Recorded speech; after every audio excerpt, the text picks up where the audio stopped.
16 साल की लड़की के शरीर पर 3 बार लात से वार। लड़की मर गई। कातिल सीना चौड़ा करते हुए फरार हो गया।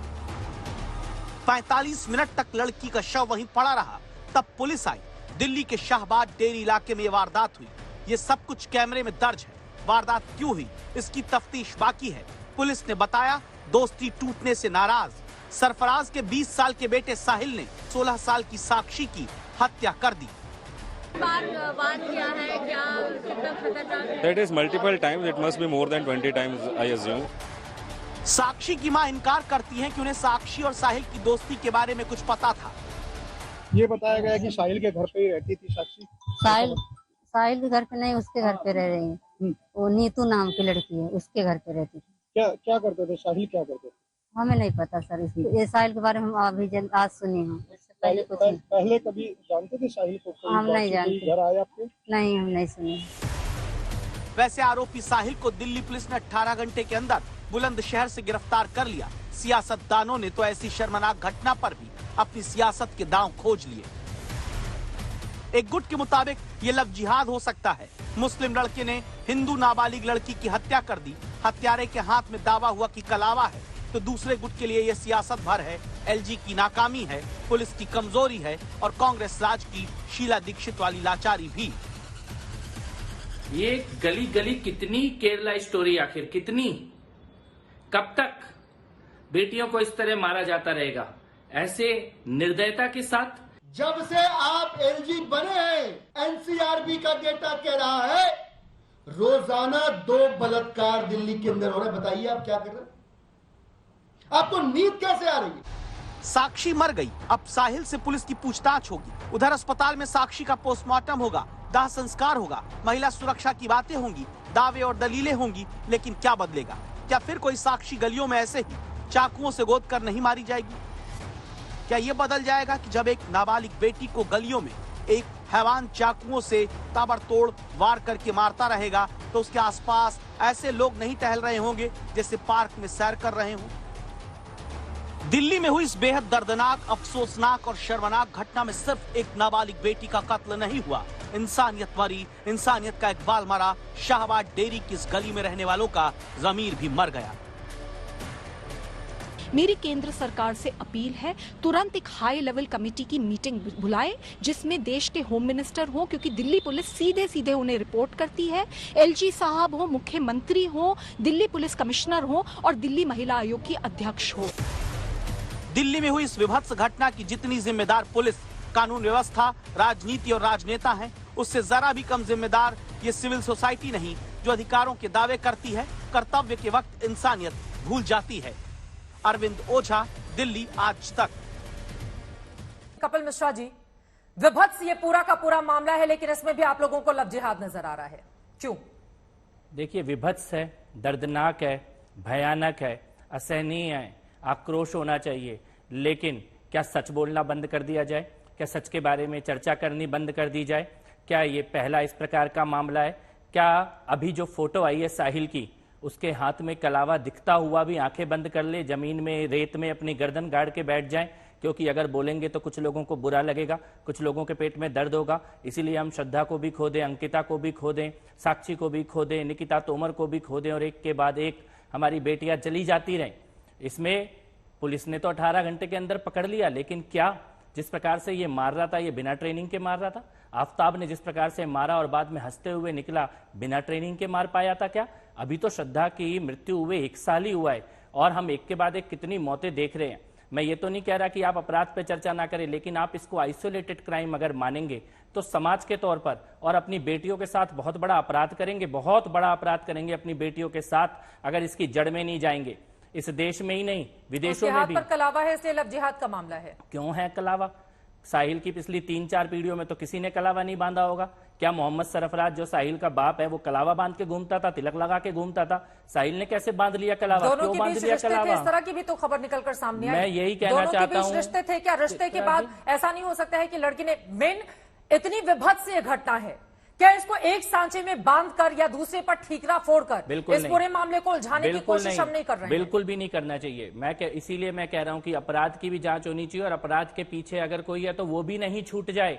ऐसा ना हो कि हम अपनी शर्म में, अपने लिहाज में, अपने इस नकली सेकुलरिज्म के लबादे में बेटियों को मरने के लिए छोड़ दें।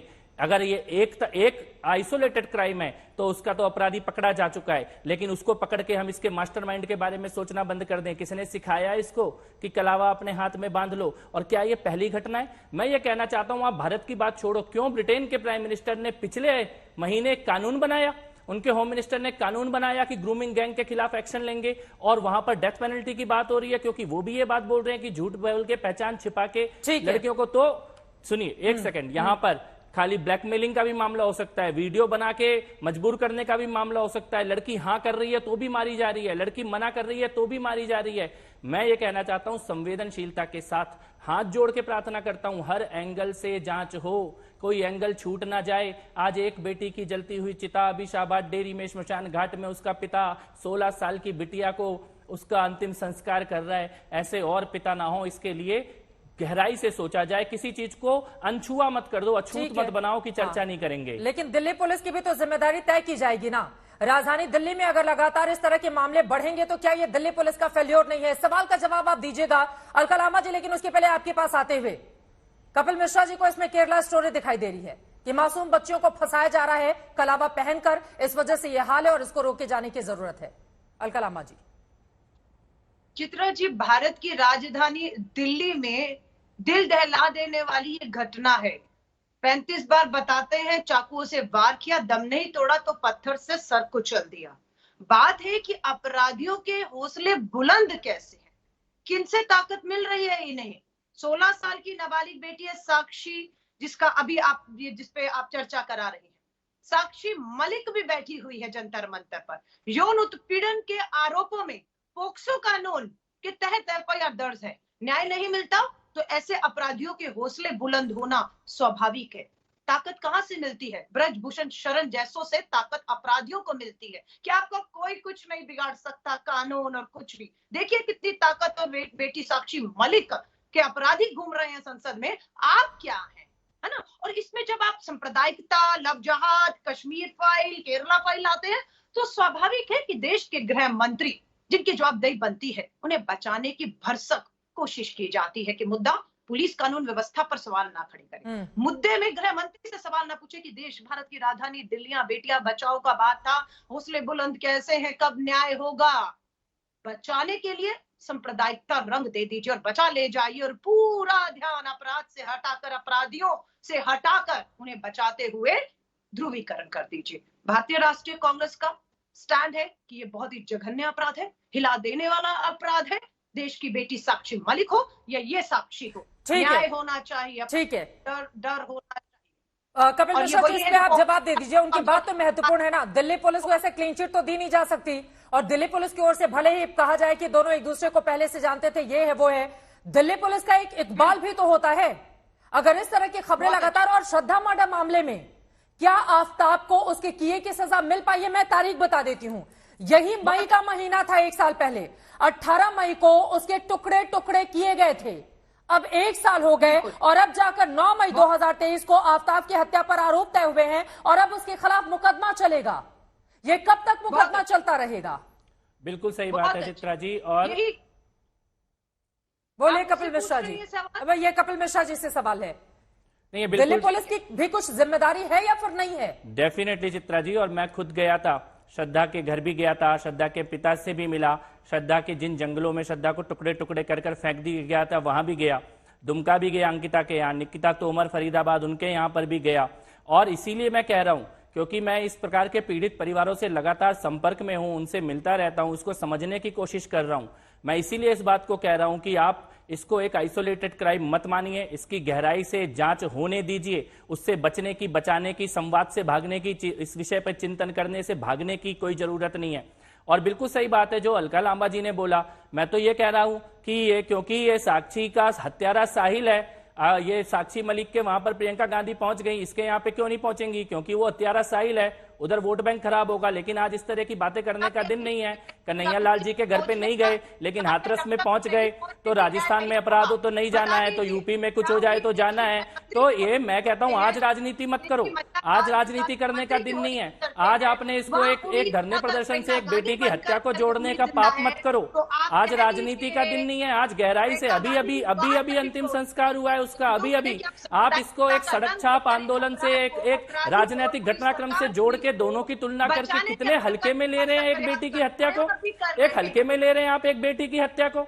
आप इसको जंतर मंतर के आंदोलन से जोड़ के इतने हल्के में लेंगे एक बेटी। वो राजनीतिक आंदोलन है, राजनेता बैठे हैं, भाषण दे रहे हैं, नारे लगा रहे हैं राजनीति के, और यहाँ पे एक बेटी चली गई। मत करो, ये पाप है, ये पाप है, ये पाप मत करो। एलन राज साहब, आपके पास आते हुए, देखिए ये इस देश का दुर्भाग्य है कि राजनीति बेटियों के मुद्दे पर भी जाती नहीं।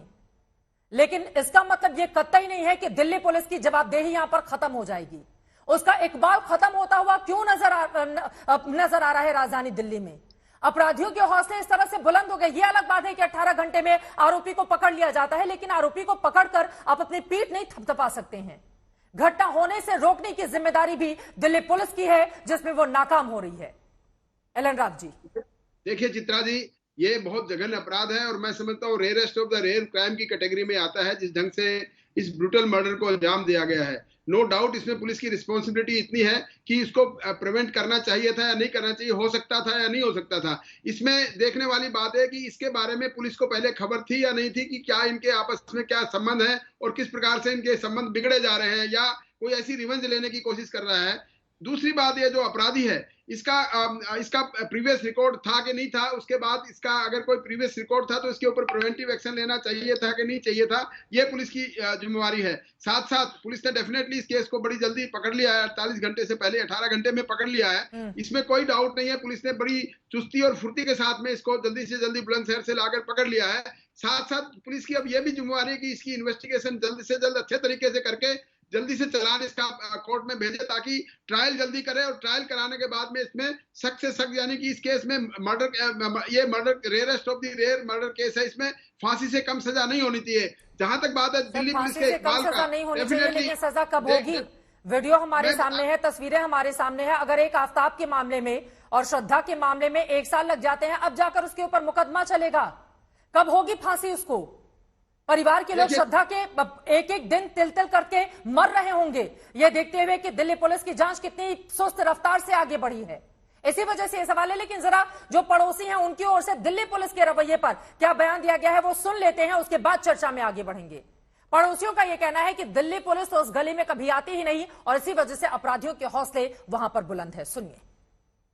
पड़ोस में आए दिन ऐसे हो रहे, यहाँ कोई कानून नहीं है बदमाशों के लिए। पुलिस नहीं आती है। पुलिस का बुलाता पहले आपके आगे सामने करेगा। मान लो मेरा कोई तकलीफ है, मैं कंप्लेन करी तो वो चीज आके देखो ना कि हमें खड़ा कर देगा, आप चले जाओगे, हमें तो मार देगा जान से। तो हम डर के मारे इसलिए नहीं बोलते हम लोग। क्या पुलिस आती है, पेट्रोलिंग होती है? नहीं जी, बहुत देर में आती है। 10 बार कंप्लेन करो तो एक बार आती है, तब होगी, उससे पहले नहीं होती है। जो बचाने जाएगा उसको भाई को मार रहा, बोला कि जो आएगा बचाने भाई तही को मार दूंगा। एलन राव साहब, प्रत्यक्ष को प्रमाण की जरूरत नहीं है। दिल्ली पुलिस का भरोसा ही नहीं है लोगों के भीतर, तो वो क्या रोक नहीं जाएंगे? उनको बेटर रहेगा कि अगर हमने रोकने की कोशिश की, उल्टा कहीं हम ही ना फंस जाएं। और दिल्ली पुलिस तो उधर जाती तक नहीं है। एलन राव साहब जी चित्रा जी, बिल्कुल मैं इस बात से सहमत हूँ। जो प्रत्यक्षदर्शियों ने बताया कि वहाँ पुलिस की प्रेजेंस नहीं है, यहाँ पर कमी है पुलिस की। मैं समझता हूँ पुलिस का जिम्मेवारी है कि अपने क्षेत्र में अपना इकबाल कायम रखें, वहां पर प्रेजेंस रखें और ऐसे लोगों पर नजर रखें जो आदमी अपराधी प्रवृत्ति के हैं, और ऐसे लोगों की के बारे में खबर देना भी पब्लिक की काम है। और पब्लिक अगर ऐसे लोगों के बारे में बात करती है, बताती है पुलिस को, तो पुलिस की ड्यूटी है कि उसके बारे में सख्त से सख्त जल्दी से जल्दी कार्रवाई करे, ताकि कोई अपराध होने से बचाया जा सके। साथ साथ पुलिस की यह भी जिम्मेवारी है कि जो कोई खबर दे रहा है तो उसका नाम सीक्रेट रखे, ताकि उनको कोई डर ना लगे। जैसे इस केस में बहुत से लोगों ने सामने आने से इससे शायद नहीं समझा होगा कि अगर मैं सामने इस्तेमाल करते हैं कि न्याय देर से मिलना न्याय नहीं मिलने के बराबर ही होता है।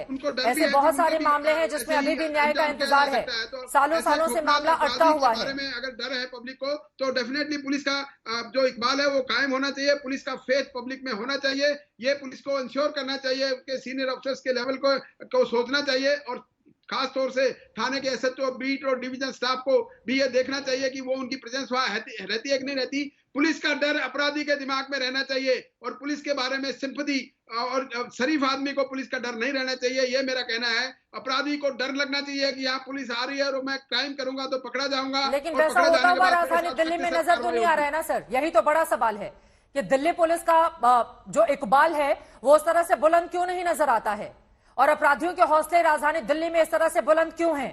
कई लोग तो उत्तर प्रदेश का एग्जाम्पल भी देने लगे हैं दिल्ली पुलिस को। डॉक्टर संदीप वोहरा जी, मैं आपके पास आते हुए, चूंकि सिविल सोसाइटी को लेकर भी बहुत सारे सवाल हैं, एक बार जरा फुल फ्रेम में पूरी तस्वीरें दिखाइए और ये देखिए एक एक करके 1 2 3 4 5 ऐसे कुल 13 लोग एक से दूसरी जगह जाते हैं और आरोपी साहिल एक के बाद एक लगातार 21 बार उस लड़की को गोद रहा होता है, फिर पत्थर बड़ा सा उठाता है, उसके सर पर वार करता है, उसके बाद एक बार वापस जाता है, फिर दोबारा वहां पर आता है और फिर जूतों से उसे मारता है। और वहां से गुजर रहे लोग किस तरह से तमाशबीन बने हुए हैं, किसी ने प्रयास तक नहीं किया। संदीप वोहरा जी, क्या चल रहा होगा इन लोगों के दिमाग में? एक लड़की चीखती रही, चिल्लाती रही, लेकिन किसी ने भी उसको बचाने की कोशिश क्यों नहीं की? कई बार तो भगवान के डर से लोग इस तरह से रोकने का प्रयास करते हैं कि उस लड़की के साथ हो रहा है, कल को हमारी बच्ची के साथ होगा तो कौन आएगा सामने? लेकिन यहां पर सब के सब तमाशबीन बने हुए हैं।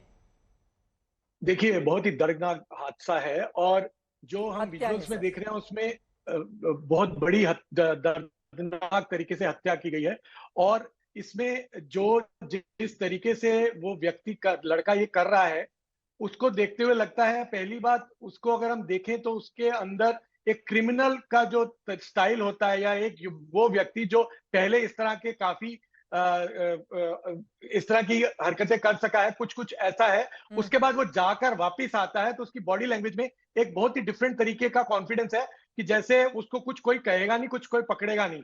तो जैसे अभी आपने पहले बताया, जो लोकल लोग हैं वो कहते हैं कि उनको डर रहता है, पुलिस नहीं आती। तो ये जो मॉब की साइकोलॉजी है उस पर बहुत ज्यादा डिपेंड करता है कि वो इस पूरे इंसिडेंट को किस तरीके से परसीव कर रही है। एक तरफ फियर होता है, दूसरी तरफ इंडिफरेंस होता है, तीसरी तरफ ये भी होता है कि अगर वो व्यक्ति नॉन क्रिमिनल है तो इनको लगेगा अगर इसके किसी मामले में मैंने दखल दिया तो मेरा ही मर्डर ना कर दे। तो ये कुछ भी हो सकता है और तो ये दर्शाता है कि एक तरफ लोगों के अंदर बहुत ज्यादा, मैं ये कहूंगा कि इंडिफरेंस देखा गया और ये देखा उनको कोई फर्क नहीं पड़ रहा। ये दर्शाता है कि हमारी सोसाइटी में बहुत ज्यादा चेंज है जिसमें हर कोई अपने के बारे में सोचता है और जो दूसरा का कोई मर रहा है तो उसको छोड़ देता है।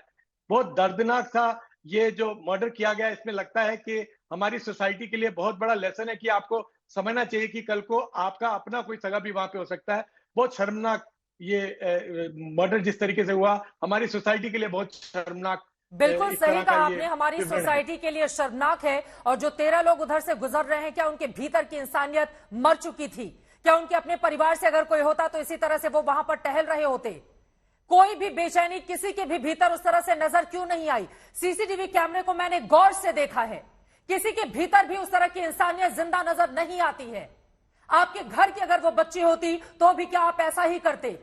लेकिन बड़ा सवाल कपिल मिश्रा जी जो संदीप वोहरा जी यहां पर खड़े कर रहे हैं, घूम फिरकर मामला दिल्ली पुलिस के ऊपर आकर टिक जाता है कि अगर हमने रोकने की कोशिश की फिर हमारा साथ कौन देगा? अगर वो अपराधी है तो कल के हमारे परिवार के लिए खतरा बन जाएगा। नहीं चित्रा जी, देखिए आप हम पुलिस के ऊपर सवाल उठाए और 13 लोगों के सामने क्या करेगी पुलिस अगर पब्लिक के? और ऐसा ही पिछले महीने दिल्ली पुलिस के हेड कांस्टेबल दयाल जी को चाकुओं से मारा गया, इसी दिल्ली के अंदर पब्लिक के सामने मार दिया गया। दिल्ली पुलिस के कांस्टेबल रतनलाल जी गोली से मारे गए। दिल्ली पुलिस के ही कांस्टेबल मेदालाल जी के गोली लगी जहांगीरपुरी में।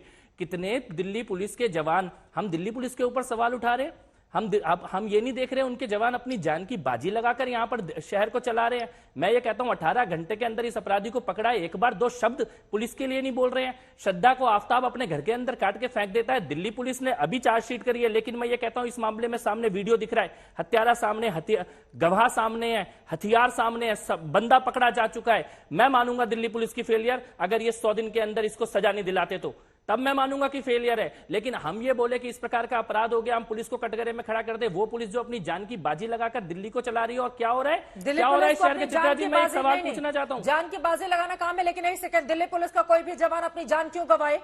दिल्ली पुलिस का इकबाल रहना चाहिए ना कि दिल्ली पुलिस के किसी भी व्यक्ति या किसी भी इस तरह के अधिकारी के ऊपर हथियार उठाने से लोग बचे। कैसे रहेगा नहीं हो रहा है ना चित्रा जी, कैसे रहेगा? नहीं, कैसे रहेगा इकबाल? दिल्ली पॉलिटिक्स होती है। मैं पूछना यूपी का एग्जांपल सामने है ना, यूपी में अपराधियों को लेकर किस तरह की लगाम कसी गई है। मेरी एक बात सुननी पड़ेगी, आपको मेरी लाल किले पे चढ़ जाते हैं पुलिस वालों को मारते हुए, पुलिस वाले को हाथ पीछे बांधने पड़ते हैं, जंतर मंतर में घेर देते हैं पुलिस वाले को मारते हुए, दिल्ली के बॉर्डर बंद कर देते हैं। आप दिल्ली की पुलिस के ऊपर सवाल उठाने से पहले उन अपराधियों से सवाल उठाओ जो रोज जंतर मंतर को, टीकरी बॉर्डर को, ये लाल किले को बंद करके दिल्ली के अंदर आधी पुलिस को तो इनके पीछे भागना पड़ता है जो दिल्ली में रोज तमाशा करते हैं नकली आंदोलनों का, दिल्ली के बॉर्डर बंद करके बैठे हुए होते हैं। आधी दिल्ली पुलिस कहां पे खड़ी है? ये सवाल उन लोग जो आज दिल्ली पुलिस के ऊपर सवाल उठा रहे हैं, मैं उनसे पूछना चाहता हूं, दिल्ली पुलिस को बदनाम करने का काम, उसका सिर झुकाने का काम कर रहे हो और अपराधियों को बढ़ाने का काम कर रहे हो। बोलो ना इस साहिल के खिलाफ, बोलो आफ्ताब के खिलाफ बोलो, अगर तुम्हारी हिम्मत है तो। फिर बोलने से क्या होगा?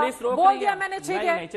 साहिल ने साक्षी का नहीं, एक सेकंड, बोल दिया, सबने बोल दिया कि इसने साहिल ने साक्षी का मर्डर किया, ठीक है। आप कह रहे हैं लव जिहाद है, चलो इसको भी मान लिया, इसके आगे क्या? तो इसके आगे सजा मिलेगी? कैसे जांच कब तक चलेगी? चित्रा जी, आपने मान